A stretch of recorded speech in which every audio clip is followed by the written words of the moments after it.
성경을 분석해서 이렇게 지식적으로 많이 박식하게 알려고 안 해도 됩니다.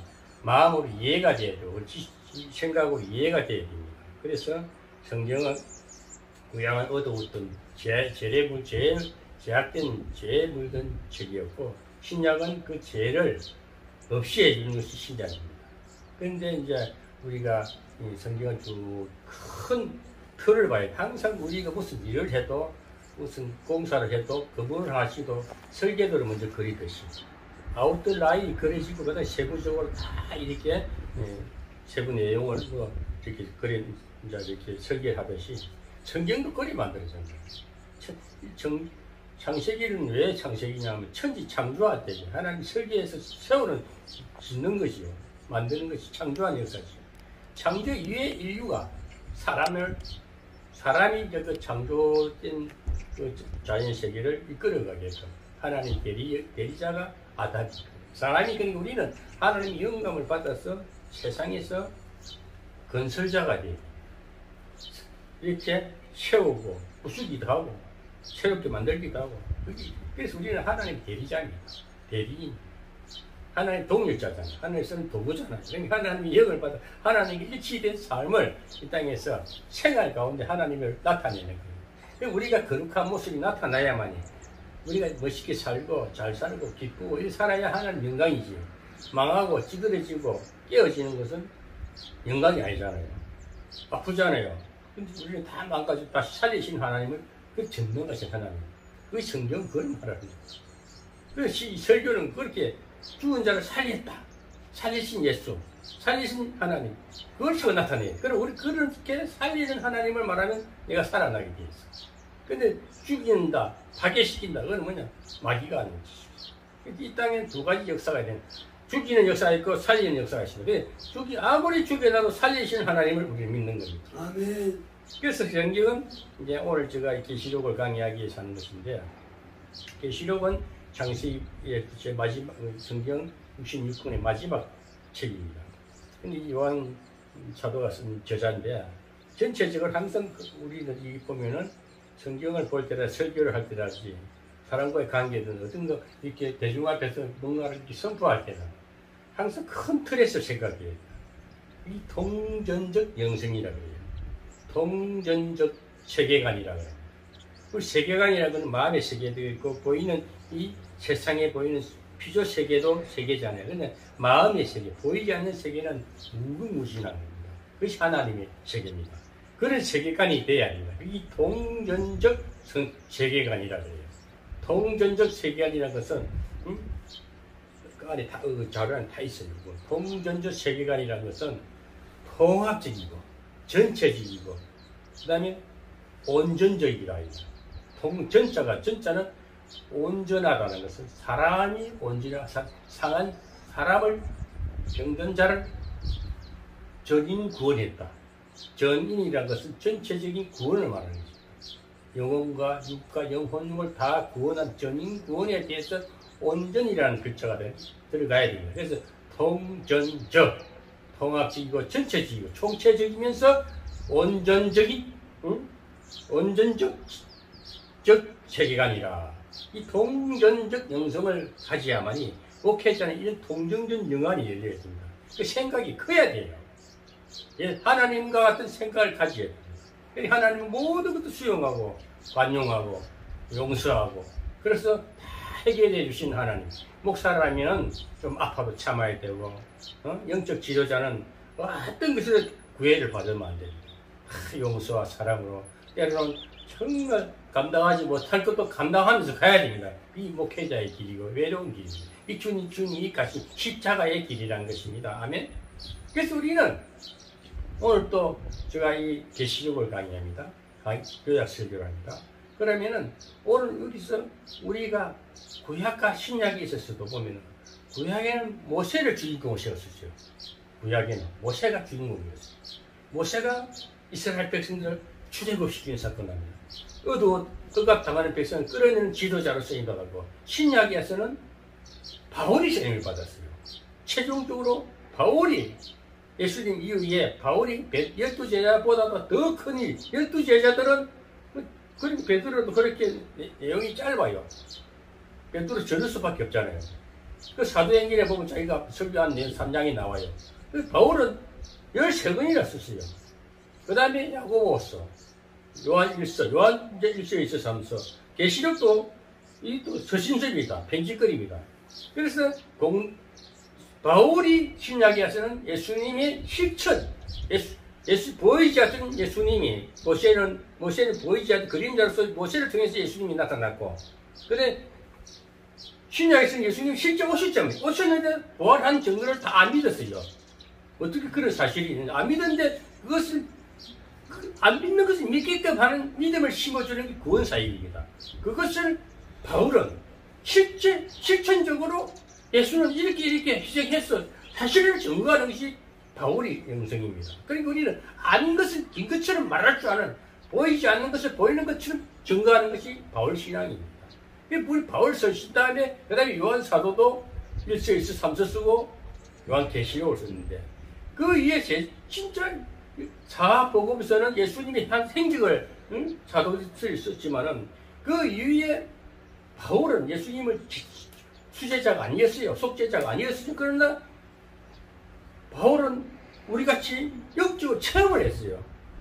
담에서 도상에 쓰러져서 빛을 보고 쓰러지고 체험하면서 안 믿는, 오히려 예수 믿는 12제자를 비판하는, 바울은 예수님의 그 행적을 행사한 사도 12제자보다도 12제자를 부인하고 믿지 않았던 그 바울을 예수님은 바울은 율법주의자를 뒤집어가지고 체험시켜서 은혜를 부어버리니까 확 뒤집어버리는 거예요. 그래서 그래서 우리 기독교 영성은 죽어봐야 한다고 한번 깨져봐야 돼요. 불을 세게 받아봐야 하나님이 계시구나. 성령이 하나님이구나. 이게 딱 믿어지는 거예요. 그 성령 체험을 한 자만이 복음을 전할 수 있는 거예요. 그러니까 우리가 오늘 서론이 길어지는데요. 이 계시록을 하기 전에 제가 분명히 이거는 좀 유튜브에 올려야 되겠어요. 오늘날 하도 설교를 들어보면 맞기는 맞아요. 지역적이야. 부분 설교를 하니까 한마디로 코끼리를 보았으면 코끼리 전체를 말해야 되는데, 코끼리 다리를 잡고 코끼리가 다리 하나님이 기둥처럼 생겼구나, 코를 잡고 휘었구나, 이렇게 부분적으로 설교하니 부분적으로 맞아요. 일부분이죠. 그 전체가 아니다. 이 통전적 영성이라는 것은 우리가 항상 우주관, 세계관을 가지고 이 설교도 모든 사람이 다 안 믿든 자든 믿든 자든, 사람이라면 이 지각이 있는 사람이라면 하나님은 이렇게 우주적이면서 편애하는 하나님이 아니고 모든 것을 관용하고 용서하고 다 품으시는 전능하신 하나님이라는 것을, 그걸 전제를 두고 예수님은 구원사역을 해서 어두운 구약의 죄악에 물든 자들을, 죄악에서 고통한 자가 당한 자를 구원시키기 위해서, 그래서 영이 육으로 오셨다. 정육신 사건을 우리는 100번이고 1000번이고 전해야 된다면, 보이지 않는 예수를 보이는 것처럼 증거하는 것입니다. 그래서 우리가 참 이거는 그냥 지식적으로 배워가지고 되는 게 아니고 깨어져 봐야 돼요. 완전히 육이 무너지고 영혼을 거듭난 자만이, 성령 체험을 강하게 한 자만이 바울처럼 복음을 전할 수 있다. 그래서 구약에는 주인공이 누구냐? 이 땅에서 예수님은 하나님으로 오셨지만 이 땅에서 예수 그리스도를 바로 증거한 주인공이 구약에는 모세였습니다. 모세는 그림자였습니다. 모세는 제약된 백성들을 이끌고 나오는데 가나안까지 끌어다 놓는 수고, 그 일을 했고, 신약에 가서는 바울이 예수님의 제자들을 핍박하던 그 바울이 어둠의 자식이 변해가지고 새로운 사람이 돼서 완전히 예수 그리스도를 실천시킨, 그래서 삶에서 생활 복음을 전한 거예요. 구원 위에 삶에, 구원받은 걸로 끝난 것이 끝난 것이 아니고 구원받은 이후에 삶에서 이렇게 살아야 된다. 이렇게 우리는 예수님을 닮은 삶을 살아야 된다. 예수님처럼 살아야 된다. 100%는 영적으로 우리 완전한 하나님이 될 수 없지만 하나님 예수님이 실천한 것처럼 우리도 죽음을 십자가를 지고 가는 삶을 살아야 된다는 것을 증거하는 것이 바울입니다. 그러니까 구약의 주인공은 모세, 신약의 주인공은 바울이다. 인물론에서는 이렇게만 생각하면 됩니다. 아니? 그 나머지는 다 부수적이다. 부수적으로 한마디로 엑스터나들이다. 이 생각하면 됩니다. 주인공은, 구약의 주인공은 모세, 신약의 주인공은 바울이다. 그 나머지 나오는 많은 인물들은 선지자고 뭐를 다 그때 하나님께 불러서 적절하게 외치게 한 엑스트라다. 이렇게 생각하면 되겠습니다. 아멘? 그렇게 하고, 그 다음에 이제 오늘은, 이제 사도 요한 같은 경우도 예수님의, 제자지요. 요한, 베드로, 야고보는 수제자지. 그 수제자 중에 이 사도 요한입니다. 사도 요한이 무슨 직업이었을까요? 바다에 같이 어부였어, 어부. 아마 촌놈이, 아마 우리 그제도 바닷가 살아본 사람들 아주 뱃놈이라 그래요. 뱃놈이라 그래요, 뱃놈. 뱃사공이었다니, 거기 다 어부였어요. 응? 뱃놈을 갖다가 불러가지고 완전히 그 뱃놈들이 좀 천박하잖아요. 말도 거칠고 어디 바닷가 사람들이 얼마나 저도 바닷가 그제도 가보지만 얼마나 거칠지 몰라요. 말이 경상도 말이 또 억세잖아요. 부들 유하지가 못해. 얼마나 또 싸우는 것 같아. 얘기 들어보면 막 이 술자석에 앉으면 뭐 싸움한 것 같아. 손가락질 해가서 뭐 어쩌고 술자리 왔다 갔다 하고 산만해요. 그게 술자석. 이게 사탄의 그런 무리 속에서 뽑아낸 베드로, 야고보, 뭐 유다, 뭐 그 12제자들 그중에 사도 요한 혈기가 왕성했어요. 얼마나 숨기지 못했어. 별명이 우레라 해서 우리가 번쩍한 우리 같은 천둥소리 같은 그런 아주 굉장한 강팍한 사람이 하나님을 만나고 변화돼가지고 지금 밤모습에 좀 유배돼가지고 정배라 그래요. 밤모습이 얼마나 크냐. 길이가 16km래요. 폭이 10km. 조그마한 습이죠. 16km가 얼마 됩니까? 조그마한 섬에 유배돼가지고 그 당시의 시대 상황이 로마 제국입니다. 로마의 핍박이 얼마나 심했습니까? 헤로당, 예수님 죽이려고 헤로당, 그 구약의 우리가 쪽에서 신약 성경이 만들어지기 전에 구약 성경 중간사가 400년 있어요. 그 바벨론, 아시리아, 바벨론, 그 다음에 헬라, 그 다음에 로마. 4대의 그 제국이 그 속국에서 계속 구약의 백성들이 끌려가고, 포로로 바벨론에 끌려가고 해서 70년, 뭐 그게 한 400년 갑니다. 그 마지막 로마 한계 때, 로마 제국 밑에서 핍박받으면서 그때 예수님이 나온 거예요. 그 예수님은 핍박 가운데 태어나는 겁니다.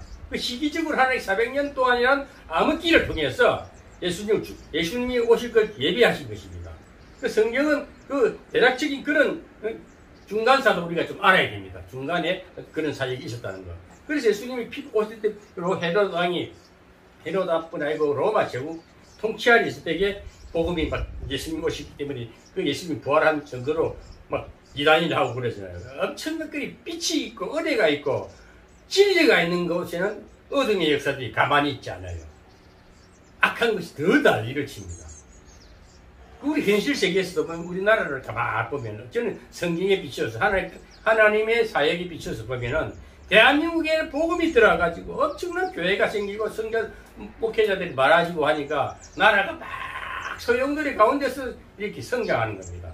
그리고 정치 세계도 보니까 어두운 세력이 딱 장악을 했다가 이번에 새로운 정권이 들었으니까 엄청난 핍박을 하면서 환영을 받지 못하면서 서서히 이렇게 이제 일어나는 걸 볼 수가 있어요. 그래서 우리가 복음을 가진 자들은 어떤 환란과 핍박이 와도 낙심하지 말아야 된다. 아멘. 이 사실을 믿고 오늘 또 요한 사도는 오늘 1장부터 요한 1장 1절에서 3절이 오늘 주 내용인데 여기서 우리가 알아야 될 것은 오늘 항상 하나님의 말씀은 그 첫 대목이 중요한 겁니다. 첫 서론이 중요한 거예요. 여기서 보면 뭘 말씀하냐 하면은 1장부터 3장까지는 예수님이 무난 인사라 생각하고 됩니다. 그리고 이건 2장부터 3장까지는 2장부터 3장은 7교회가 나옵니다. 7교회에게 요한 사도께서 편지를 써서 보낸 겁니다. 4장부터 22장까지는 요한 이제 그 사도가 이제 쭉 내용을 써서 보내는데 2장부터 4장부터 22장까지는 앞으로 되어질 일을 추상적으로, 즉 알레고리라 그래요. 알레고리. 이 계시록 우리가 분명히 알아야 할 것은 계시록은 실제 그때 상황을 일어난 사건이 아닙니다. 요한 사도께서 환상을 봤어요. 환상을 보면서 하나님 오늘 1장 1절에 보면은 예수 그리스도의 계시라 이는 하나님이 그에게 주사 반드시 속히 될 일을 했습니다.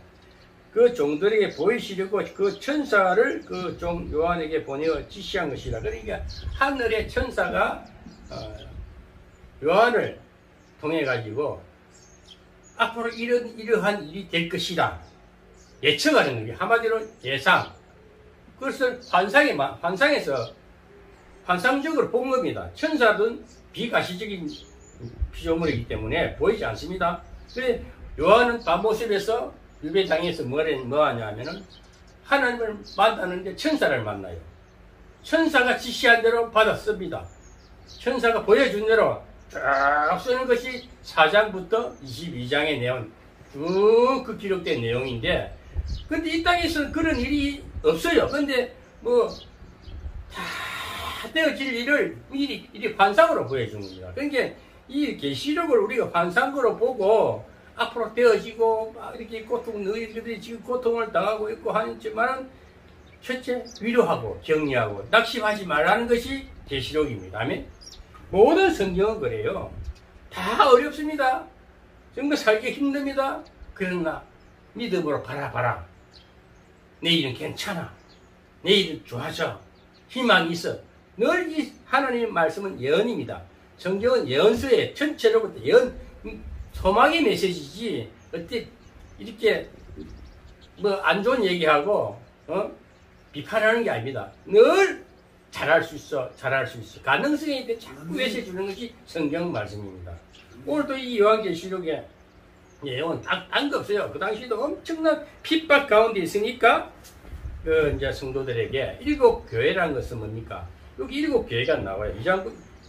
2장부터 보면은 이제 에베소 교회, 스무나 교회, 버가모 교회, 두아디아 교회, 사대 교회, 라오디아 교회, 빌라델피아 교회 7교회가 나오는데, 그 당시 유럽 지역에 보면은 소아시아 지역에 7교회를 누가 세웠냐면 바울이 세웠어요. 거기 페르시아만 그쪽에 그 유럽 그쪽이니까요. 저쪽에 서아시아 그쪽이니까 7교회를 조그마한 교회들이 다 핍박을 받고 있는 상황입니다. 교회 중에서. 근데 이제 요한이 환상을 보니까 천사가 나타나가지고 쫙 계시를 해주는 걸, 그림을, 환상을 보고 딱 기록해가지고 어디다 보내냐. 환상에서 본 거를 쫙 찍어가지고 7교회에다 보냅니다. 그 교회에 이런 내용을 다 낱낱이 천사가 가르쳐 주는 거예요. 사대 교회는 어떻고, 쭉 이제 다음 주부터는 2장, 3장도 계속 해 나가겠는데, 오늘은 우리가 여기서 1장에서는 하는 내용은 뭐냐 하면은, 첫째, 예수 믿는 사람들, 핍박받는 자들은 복 있는 사람이다. 아멘? 아멘. 여러분, 낙심하지 마십시오. 시청자 여러분, 낙심하지 마십시오. 예수 믿는 사람들은 세상 사람들보다 핍박이 많습니다. 핍박받는 자는 상이 있다 그랬습니다.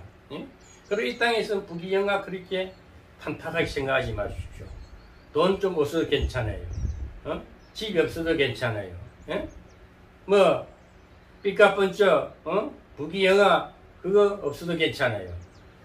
세상 살다 보면 잠시 쉬었다 놓을 겁니다. 다. 어떤 뜬구름을 잡았다가 놓는 것이 인생입니다. 지나간 나그네입니다. 그림자입니다. 그림자 보이는 것이 주시면 영생이 없는 거예요. 그러나 오늘 우리가 예수 그리스도를 믿음으로 말미암아 어렵고 핍박 가운데서도 소망을 내일이 잘 될 거야. 우리 저 천국이 있어. 저 천국이 이루어졌어. 그리고 내일은 우리는 핍박 가운데 승리할 거야. 아멘. 항상 성경은 승리를 끝납니다.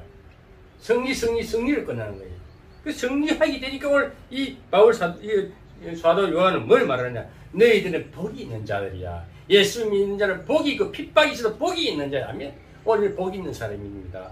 장로님은 복이 있습니다. 저도 복이 있습니다. 아멘. 이 예수 믿는 사람 복이 있는 사람이다. 오늘 말씀의 주제 제목은 아멘. 복이 있는 사람. 아멘. 아멘. 그럼 복이 있는 사람은 어떻게 해야 될 것인가? 앞으로 계시록 계속 제가 매주마다 할 것이지만은 저는 이상한 소리 안 해요. 뭐 천년설이 어떻고 전천년설, 모천년설, 후천년설 쓸데없는 소리입니다. 그 20장에 나와요. 계시록 20장에. 그 천년 그런 일은 없습니다. 이미 우리 천년 세대, 천년이라 무한한 천년을 말하는 거예요. 하나님의 시간은 1년이 하루 같고 뭐 하루가 천년 같다고. 하나님의 시간대를 우리가 청량하게 계산을 못하는 거예요. 이 땅에 이루어진 이 사시사치를 사계절을 준 것은 하나님이 우리 생활에 딱 맞게끔 우리 인생에 맞게끔 딱 주신 것이지 하나님의 시간은 무한대입니다면 천년설이 어떻고 뭐 백말이 어떻고 흑말이 어떻고 종말이 어떻고 그런 일은 없습니다. 절대 지구 종말은 없습니다. 하나님이 장난꾸러기입니까? 하나님이 무슨 부셨다 맨날 지었다 하는 뭐 장난감 하는 공장장입니까? 그런 말을 듣지 말라고요. 우리는 오늘 천국 이래주고 이미 천년 안에 살고 있어. 예수 그리스도는 이미 살아계시고 부활하시고 그 부활하신 승리하신 분이 이 땅에 오늘 이 예배당에 성령을 오셨어요. 여기입니다. 이 시간입니다. 하면 이 시간이 천년인 거예요. 천년 만년이요. 영원한 나라 서 있는 겁니다. 은필히 계시록 강의하지만 이 계시록은요 에스겔서하고 다니엘서, 스가랴서에 다 보면은 구약의 선지자들이 예측했던 것이 실체적으로 또 다시 한번 재점검하는 것이 계시록 사도 요한이 하는 거예요. 아멘. 이렇게 인물들이 왜 편지를 썼는자, 이 성경을 쓴 목적을 알아야 되는 목적은 소망 메시지 간단해요. 오늘 핍박받아도 로마 그 제국의 핍박받아도 괜찮다. 응? 믿음을 주고 위로하고 격려하고 소망 메시지입니다. 조금 너희들 필라델피아 교회는 칭찬을 받잖아. 조그마한 교회인데 칭찬받지만 두아디아 교회 같은 거는 너희들은 눈이 감겼어. 안약을 팔라. 왜? 큰 교회를 말하는 큰 대형 교회를 말하는 거 다 우리는 다 가졌다. 부유한 자는 하지만 지극히 가난한 자라 그러잖아요. 예? 그 뭐냐 실제 네 속은 텅 비어있고 내 마음은 외롭고 쓸쓸해 괴로워. 내 마음 부정한 게 아니고 그냥 이 부귀영화에 휩싸여 있고 실제 내 마음은 공고하다. 마음에 기쁨이 없어 평안이 없어. 그걸 말하는 거. 그걸 책망하고 지적하는 것을 일곱 교회를 통해서 하는 말이 그 당시에 일곱 교회 하는 말이 오늘 우리에게 하는 말이에요. 아멘.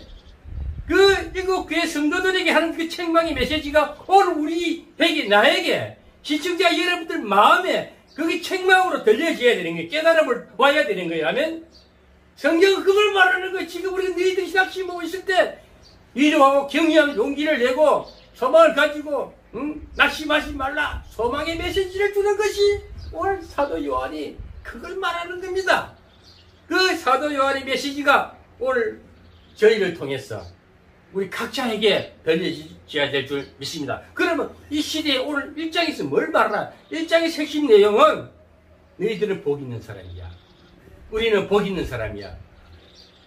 이 복 있는 사람은 어떻게 할 것이냐? 그럼 이 성경 말씀은 전체가 예언의 말씀인데 복 있는 사람은 어떻게 하면 더 복을 가지고 유지할 수 있느냐? 첫째, 이 예언의 말씀을 읽는 자가 복이 있다. 성경을 가지고 덮어 놓으면 안 됩니다. 성경은 아침에 일어나면 우리가 세수를 하고 아침 식사를 하듯이 아침에 딱 깨면 묵상 기도하고 이 성경을 자기가 읽고 싶은 그 성경을 읽어야 됩니다. 아멘. 성경은 읽는 자가 복이 있습니다. 복 있는 사람은 어떻게 복을 늘 유지하고 우리가 아침에 일어나면 우리가 주식이 쌀밥이죠. 밥이잖아요. 밥을 안 먹으면 일을 못해요. 육신을 유지를 못해요. 그러면 우리가 밥을 먹듯이 잠시 새끼를 먹듯이 성경도 영의 양식인 거예요. 양식이기 때문에 복 있는 사람은 복을 먹어야 되는 거예요. 복은 생명의 떡을 먹어야 되는 거예요. 그 떡은 성경을 읽는 겁니다. 성경을 읽어. 성경을 읽는 자가, 말씀을, 예언의 말씀, 성경을 읽는 자가 복이 있다. 아멘. 성경 말씀을 그럼 어떻게 읽어야 복이 있을까? 그 성경을 그냥 대낮게나 아무거나 세상 소설책처럼 보면 안 된다 이거지. 첫째, 기도하고 성경을 보기 잠시 묵상하고 하나님 오늘 무슨 말씀을 먹어야 되겠습니까? 구약입니까? 신약입니까? 그거 딱 영감이 오잖아요. 생각이 올 때 그 말씀을 탁 펼치면 생명의 양식으로 오는 거예요. 소망의 양식으로 오는 거예요. 그 영의 양식이 돼야 됩니다. 그래서 우리 성경 말씀을 어떻게 읽을까 항상 기도하고 먼저 항상 예배나 하나님 앞에 예배나 기도할 때는 제일 먼저 우리가 취해야 할 우리 자세가 뭘까요? 회개. 하나님 잠시 나를 돌아보면서 내 어둠 내 마음이 좀 찝찝하고 마음에 찌끄게 있으면 하나님 불편해 좀 이거 씻어주세요. 이 회개하는 기도하면요 마음이 평안할 때에 영안이 쫙 열립니다. 영안이 열릴 때에 성경을 보면요 영이 맑아집니다. 건강해집니다. 그때 육신의 영도 맑아지고 음식도 맛이 있어요. 저는 설교를 딱 설교집을 만들기 전에 컴퓨터 앞에 앉기 전에 항상 먼저 묵상 기도를 한 2, 3분 딱 합니다. 딱 영감을 받고 제가 이 워드를 치면 참 일이 잘 돼요. 그냥 막 드리면 막 글자가 잘 안 맞아져. 손가락이 잘 안 움직이죠. 그만큼 우리를 하나님 앞에서 먼저 회개하는 자세. 복 있는 자는 성경을 읽기 전에 먼저 잠시 묵상 회개 기도하고 하나님 영감을 받고 그래 해서 성경을 읽어야 합니다. 그래 성경을 읽을 때 자세히 봐라. 그래서 영이 쫙 열리면 성경이 쪼렷하게 성경 글자가 아주 역력히 보여져야 됩니다. 우리 장로님 나이가 80이 넘어도 이 아침마다 성경을 보는 것은 제가 깜짝깜짝 놀라는 거죠. 이야 지금도 이렇게 성경을 보면서 그 설교를 들어보면은 야 완전 영의 사람입니다. 영안이 열려집니다. 하나님께 직통이 되는 거예요. 하나가 되는 거예요. 이게 내 육신이 막 힘들 때는 잘 안 보여요 성경도. 그래서 늘 기도하는 사람들은요 성경이 쫙쫙 빨려들게 있어요. 그게 능력이 생명 양식을 막 먹는 거예요. 그 복 있는 사람 말씀을 읽어야 돼. 읽을 때 생명 양식을 섭취하는 겁니다. 그래서 또 날마다 읽어야 돼. 계속 지속적으로. 항상 묵상 가운데 있으면서 성경이 떠오르요. 그러면 그걸 펼쳐가지고 저 사무실에도 항상 펼쳐보면서 아 그때 내 주신 메시지인 거예요. 그 양식 그때 영이 굶주릴 때게 먹으면 채워지는 거예요. 자세히 봐야 돼요. 그 다음에 주야라 묵상해라. 응? 시편 1장 2절 3절을 보면 주야로 묵상하노라. 그 주야를 아침으로 저녁으로 항상 할 수만 있는 성경을 많이 보고 배불리 먹어놔요. 그게 복 있는 자의 자세입니다. 아멘. 그다음에 예언의 말씀, 성경 말씀을 듣는 자가 복이 있다. 그리고 우리가 하나님 음성을 들어야 돼요. 읽을 때에 음성으로 들려져야 됩니다. 생각으로 깨달음과 함께 마음에 깨달음과 함께 확신이 와야 됩니다. 그래서 이 예언의 말씀을 듣는 자가 복이 있다. 그래 하나님 말씀을 음성을 듣지 못하니까 곁길로 가는 거예요. 내가 좀 힘들다, 돈이 좀 없다, 막 이러고 막 이상한 데 막 또 엉뚱한 길을 가면서 하나님 뜻이라 그래요. 그게 누가 그래? 요나가 아수르를 가라니까 다시스로 가잖아요. 그 니네를 가라니까 다시스로 가잖아요. 그냥 자기 생각인 거야. 하나님 말씀은 네가 복음을 전하라 니네를 가라 그렇게 하면 되는데 자꾸 다시스로 배가 오니까 여기 배가 오니까 여기 그 통통통통 배 하나님이 여기 배를 보내주구나. 자기 의에 맞추는 거예요. 우리 그럴 때 맞지요. 지가 해놔놓고 하나님의 뜻인가 하잖아요. 안 그래서 하나님은 가라면 첫 음성이 하나님의 음성입니다. 저는 항상 그래요. 막 성교하면 돈을 막 줘버리잖아요. 큰 돈 줘버리잖아요. 주고 나면 막도 안 되는 일도 한 것 같아요. 근데 하나님께 처음에 딱 듣는 음성을 순종을 팍 빼야 돼요. 그걸 자꾸 한 바퀴 돌려 시간을 끌면은 이제 다음에 하나님이 내게 주실 게 없는 거예요. 그래서 제가 순간순간 던지는 게 저도 또 돌아서 도대체 뭐지? 내 생활도 넉넉지 않으면서 왜 그랬지? 뭐 이번에도 성교회 하면서 이 성교회 조직하려니까 이런 게 막 일어나잖아요. 네 모든 것을 던지라. 네 모든 걸 던지라. 이 말씀으로 들리니까 순종을 하는 거예요. 첫 음성을 놓치지 말아야 된다면 우리 첫 음성을 놓치지 말고 조금 하나님과의 언약은요. 조금 내가 좀 힘이 들더라도 순종하고 벌립니다. 하나님의 언약은 지켜야 돼요. 하나님의 서원은요. 지켜놓으면요. 딱 순종해나는 하나님께 분명히 보상합니다. 낙심하지 마시고 여러분 하나님의 생애를 던졌습니까? 낙심하지 말고 오늘 말씀과 같이 오늘 복 있는 사람들은 예언의 말씀을 읽으십시오. 그 다음에 말씀을 들으십시오. 순간순간 음성으로 영감으로 올 때에 바로바로 순종하십시오. 응? 듣는 자가 복이 있습니다. 그 자세히 들으시고 자세히 듣기 위해서는 귀를 기울여야 됩니다. 영의 귀가 열려야 돼. 이 세상 소리가 아니고 뭔가 희미한 음성이 분명히 들려요. 그것을 선지자들이 잘 듣잖아요. 이 영적 지도자들은 하나님의 음성을 순간순간 놓치지 않습니다.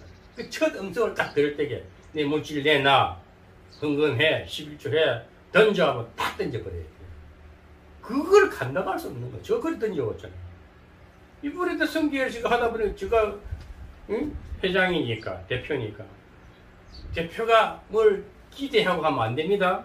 농부를 주인은요, 먼저 꽃게 내가 땅을 파야 되는 거예요. 틀을 닦아놔야 되는 거예요. 김부중 회장이 뭐라냐면, 세계는 넣고 할 일이 많다. 할 일은 많이 세계는 뭐 좁다라, 뭐 세계는 넓다라. 그런데 주인이 일하지, 실제 머슴 일하는 거 아니에요. 머슴은 시키는 거 많은 거예요. 주인은 생각이 많잖아요. 농사를 어디서부터 어떻게 주고, 뭘 많은 준비를 하잖아요.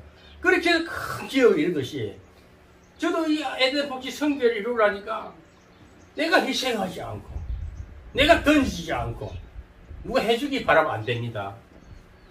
장로님 옆에서 저거 하는 걸 지키만 바라요. 장로님 하나 지키고, 앞으로 훗날에, 우리 목사님이 이리 해서 이렇게 된 겁니다. 이 말씀만 같이 해주면 되는 거예요. 그 막 던지버려도 그 200만원 또 올 때 막 던져버리잖아요. 장고를 싹 비워버리잖아요. 이거 뭐 감당하는 겁니다. 근데 지금 이제 모든 일이 그때 하나님의 음성이 마음에 세미하게 들릴 때에 우리는 순종을 해야 된다면 귀를 기울이고 들으려면 마음으로 받으며 귀로 들어야 합니다. 먼저 마음에 받을 수 있는 준비가 된 후에 귀로 들어야 마음의 은혜를 받습니다. 마음의 준비가 되어 있지 않는 상태에서 받으면 은혜가 되기보다는 시험이 되기 쉽습니다. 그 좋은 예가 사도행전 2장과 7장에 나와 있습니다. 베드로의 설교를 들은 사람들은 어찌할꼬 하고 회개했습니다. 베드로 3장에 보면은 베드로가 막 성령에 취해서 아비들아 대중들 앞에 막 설교를 합니다. 그런데 그때 막 회개의 영이 임하니까 그 성도들이 아이고 내가 어떡할꼬 탄식하잖아. 그럼 우리가 어떻게 해야 됩니까? 하고 막 그 회개해라. 회개하는 사람이 있는가 하면 7장에 스데반이가 설교할 때는 그때 바울도 했대. 바울이 되기 전에 그 많은 사람들하고 오늘 이를 갈면서 사울의 설교를 붕괴해가지고 돌을 지르해가지고 사울을 죽여버리지 않습니까? 똑같은 하나님의 말씀인데도 베드로가 설교할 때는 회개했는데 스데반이 설교하니까 이를 갈며 막 돌질하고 죽여버렸어요. 똑같은 설교라도 내 마음의 준비가 된 자는 회개하지 마라. 내 마음에 강박하고 회개하지 못한 자는 오히려 나를 책망한다 하고 날 욕한다 그러고 똑같은 설교를 하는데도 준비되지 못한 자, 회개하지 못한 자들은 반박하게 됩니다. 오늘 붕괴합니다. 똑같은 메시지인데도 오늘 이 시청자들 중에서도 지금 이 설교를 진짜 회개하고 은혜를 받는 자들은 막 감사하면서 감동을 받아요. 은혜를 받아요. 그러나 마음이 회개치 못하고 강팍한 자들은 저 새끼 저 설교 더럽게 하네. 지마 잘났구나. 비판한다니까요. 똑같은 메시지라도 그렇게 마음의 준비가 안 된 자들, 성경을 읽을 말씀을 듣는 귀가 어두운 자들은 그렇게 말씀을 그렇게 된다는 것입니다. 그래서 우리는 어떻게 해야 됩니까? 항상 마음의 준비, 항상 회개하는 심정으로 하루하루 늘 깨닫고 반성하는 삶을 살아야 됩니다. 그런 자는 복이 있는 사람입니다. 그럼 이 말씀, 예언의 성경 말씀을 지키는 자가 복이 있다. 그러니까 우리가 듣고 깨닫고 다 은혜를 받았는데 지키지 못할 때에 지킨다는 것은 실천하라는 겁니다. 그래서 성경 말씀은 뭐를 봐도 우리 기독교의 영성은 행동하는 종교입니다. 그 이론이 아니에요. 이론은 생각하고 그치는 게 아니고 아는 지식으로 끝나는 것이 아니고 그 아는 지식과 깨달음과 모든 것을 내 마음에 새겨주고 내 마음에 요동이 치면 행동해야 돼요. 내가 땅을 파서 나무를 심어야 됩니다. 심어야 그 나무가 자랄 그 물을 주고 하듯이 우리는 구제합니다. 봉사합니다. 헌신합니다. 행동해야 됩니다. 헌금도 해야 됩니다. 하나님 앞에 신앙 고백으로서 헌금도 하나님이 은혜 주시고 능력 주시고 힘을 주시고 지혜 주시고 모든 걸 주셨기에 내가 받아서 순종했더만 이것이 배나 백배나 또 수확이 거둬지니까 그 대가는 하나님 앞에 드린 하나님 영이 하나님은 먹지도 않아요. 하나님은 순종을 봅니다. 하나님은 무엇을 어떻게 받으시느냐? 어려운 자를 구제하라. 약한 자를 도와라. 다시 재투자하라. 하면 기업이든 모든 것 재투자가 없으면요 기업은 그걸로 끝나버립니다. 자꾸 생산해서 재투자, 재테크 모든 것 자꾸 자꾸 이렇게 이 바이블대로 인생이 되어야 됩니다. 항상 우리가 재투자에 순종하시기 바랍니다. 여러분들 앞으로 큰 부자가 되고 싶습니까? 세계적인 부호가 되고 싶습니까? 하나님 앞에 재투자를 하시기 바랍니다. 오늘 이만큼도 산 것을 감사하시고 이만큼 은혜 주신 것 감사하시고 하나님이 나와 동행해 줄 감사하시고 행동하라 이제 순종하라. 행동은 순종입니다. 가라면 가고 내가 던지라면 던지고 생명도 던지라면 던지는 자가 이기는 자입니다. 아멘? 승리하는 자입니다. 오늘 그렇게 해서 여러분 하나님의 예언의 말씀을 지키는 자가 복이 있습니다. 하나님의 말씀을 듣고 지키는 자가 복이 있습니다. 라고 누가복음 11장 28절에 누가 사도는 말했습니다. 계시록 22장 7절에도 보라 내가 속히 오리니 이 책에 예언의 말씀을 지키는 자가 복이 있으리라고 해줍니다. 누가 하나님의 말씀을 잘 지키는지 우리가 지키지 않으면 행동하지 않으면 복을 받을 수가 없습니다. 예수님을 사랑하는 사람이 복을 지키는 자입니다. 얘는 복 받은 거 복도 유지를 하되 지키고 자꾸 순종할 때에 복이 떠나지 않습니다. 복이 달아나지 않습니다. 그 복이 쌓여갑니다. 여러분 복이라서 돈만 복이 아니에요. 건강도 복입니다.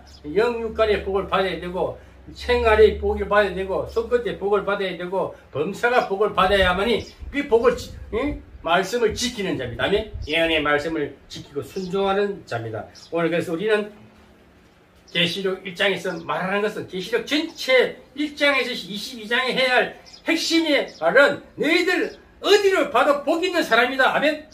1장, 2장, 3장, 22장까지 계속해서 복 있는 사람을 통해서 너희들 복 있는 사람이니까 앞으로 일어날 일이 이렇게 추측해서 이 환상을 본다는 건 환상이잖아요. 실체가 아니잖아요. 근데 환상이라는 것은 되어질 일을 미리 보여주는 겁니다. 추상적인 것입니다.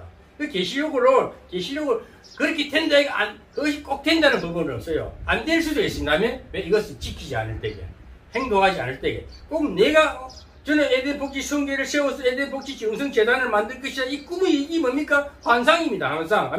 앞으로 되어질 일을 꿈꾸는 것이 환상이지 않습니까? 환상은 미리 되어질 일을 미리 가르쳐 주는 거 아닙니까? 그게 천사가 사도 요한에게 이렇게 될 것을 가르쳐 주듯이 이미 가르쳐 주는 거예요. 그럼 그것을 꿈만 꾸고 있으면 아무것도 행하지, 예언의 말씀을 듣지도 않고, 지키지도 않고, 읽지도 않으면은요, 실천할 수가 없고, 되어질 일이 열매가 없습니다. 땅이 세워지지 않습니다. 에덴 복지 재단을 만들려고 그러고 하니까, 제가 이 계시록에 대해서도, 너는 복 있는 사람이다. 우리 시청자 여러분, 우리 장로님은 그 말할 것도 없고, 복 있는 사람이야. 복 있는 사람 말씀을 첫째 읽어라. 그 다음에 들으라. 그 다음에 지키라. 세 가지만 잘하면 됩니다. 이 세 가지만 잘하면은 여러분들이 꿈이 이루어질 것입니다. 환상 본대로 이루어질 것입니다. 추상한 대로 이루어질 것입니다. 어떠한 상징이 있습니까? 어떤 만약에 교회를 크게 세우겠다면 그 교회를 그림을 그려놓고 늘 그 상징 그 그림을 그리면서 계속 말씀대로 순종해 보십시오. 말씀을 읽으십시오. 들으십시오. 또 지키고 행동하시면은 분명히 약속된 시간에 거의 성취될 것입니다. 그 성취는 예수의 승리요 우리의 승리입니다며 그날이 올 때까지 낙심하지 마시고 이 이스라엘 이 당시에 사도 요한이가 복음을 전한 이 시대에 다 핍박받고 있을 때에 위로하며 격려하면서 낙심하지 말고 앞으로 이렇게 좋은 일이 될 것이야. 앞으로 예수님이 올 것이다. 온데 이미 너희들 꿈꾸는 대로 올 것이다. 그런데 그 예수님은 실체적으로 오실 날은 이야기였지만 너희들이 이 땅에 살 동안에 말씀대로 지키면 복받는 일이 있을 것이다. 이미 예수는 성령으로 너희 신경 가운데 없고 이제 생활 가운데 왔기 때문에 온 걸로 믿고 살 동안 주어진 시간만큼 복된 삶을 살아라고 예언하시는 이 말씀이 계시록이 미리 말씀하시는 것입니다. 결론을 맺겠습니다. 우리는 하나님의 말씀, 은혜의 말씀, 축복의 말씀과 생명의 말씀을 읽고 듣고 깨달아야 합니다. 깨달았으면 깨달은 대로 반드시 지켜야 합니다. 실천해야 합니다. 잘 지킴으로 잘 실천함으로 말미암아 주님이 재림하실 때 약속하신 대로 큰 복을 받게 될 것입니다. 아멘. 기도하겠습니다.